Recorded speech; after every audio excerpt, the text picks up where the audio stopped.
Everybody say, praise the Father! So, nagpasalamat ko maigsoon. Akong ginabalik ang dakong pagpasalamat ug himayaan sa tulang itong amahan. Pinaagi siyang tinudlong anak, Pastor Apollo C. Kibuloy. Ako dahil si Eleanor Cantilier. So, nailahan ko maigsoon daday, pero dili daday akong pangalan sa tinuod maigsoon. Diri lang na sa kingdom na himong daday. Abot kasi nag-una-una ng daday. So, dakong pagpasalamat maigsoon. Way back 1992, nailahan ako ang pagpangalagad maigsoon.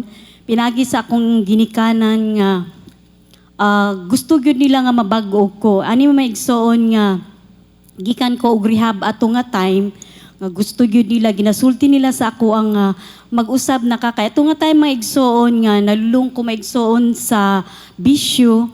Nanay nagagawa sa akong mata, sa akong dunggan maigsoog ilong ng mga dugo. So mao daw na siya ang kuan. Mao to maigsoon nga ang akong inahan daghan na siya nga maigsoon makailang nga mga kingdom ato nga time.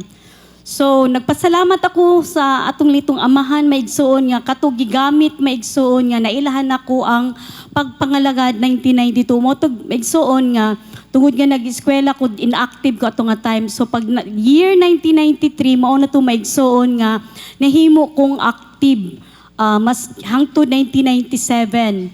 Active mi maigsoon sa Mangagoy. Dili mi mga full-time ato maigsoon pero nagpasalamat kami amahan sa langitong amahan maigsoon pinagi sa anak nga gisaligan mi maigsoon nga himong youth leader, mga musician ditong dapita maigsoon. So hangtod 1997 maigsoon atoy time nga gigamit pud ang among coordinator sa CUC maigsoon Central Umbrella Chapter pato nga time maigsoon si Ate Inday. Ang nahitabo maigsoon nga ang tanang mga musicians maigsoon sa mga satellite moadto sa diri sa Central kay tudluan para dili mahimong inato maigsoon. So kadto time maigsoon kato nga tayo maigsoon mo to'y gihimo sa amahan nga maigsoon nga orchestration maigsoon nga wala naman mi nakauli sa among dapit maigsoon na diretso na mi og ka full time maigsoon kay gipa-eskwela mi ato maigsoon sa Bible School. Mo to maigsoon pasalamat ko sa amahan pinaagi sang tinudlong anak nga tagaan pud mig mga pribilehiyo maigsoon nga na-assign maigsoon sa bainglaan nga dapit maigsoon himo ko nga pioneering maigsoon sa Macau kato nga time nga duha lang mo gipadala tapos niuli pa gyud tong among coordinator nabilin ko dito maigsoon nga nahimong isa lang ka maigsoon tapos dito maigsoon gimold po ko sa amahan nga wala man ko dili ko kabalo muluto dili ko kabalo mo kan pero ang amahan maigsoon pinagi sa anak nagtudlo maigsoon nga mahimo akong makabalo ka pinaagi maigsoon sa pag tuon lang maigsoon. So nagpasalamat ko sa atong langitong amahan nga hangtod karon maigsoon nga iya kong nakamplagan diri sa ginghari maigsoon nga mahimong tinugyanan maigsoon sa tanan niyang kabubuton. So intak na among maigsoon sa kagabhion maigsoon dako pud akong pagpasalamat sa amahan nga sa diin nahimo pud maigsoon nga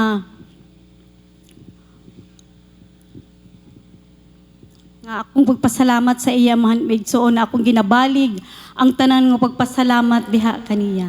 So nintak na maigsoon sa kagabhion muhalad sa bugos kaawit sa atong langitong amahan pinaagi sa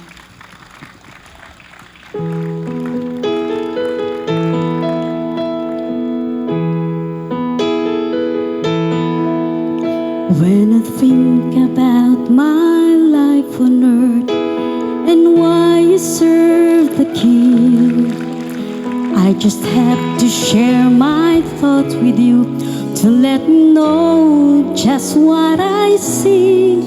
You see, He reached right down and changed my heart. He cared so much for me. So I lift my voice and praise to Him. Thank you, Lord, for Calvary.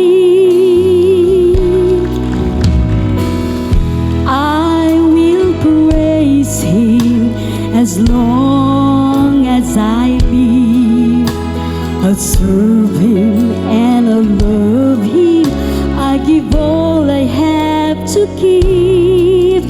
And I lift up my heart and voice and praise Him till I die. And I'll still be singing this song to Him when I meet Him in the sky.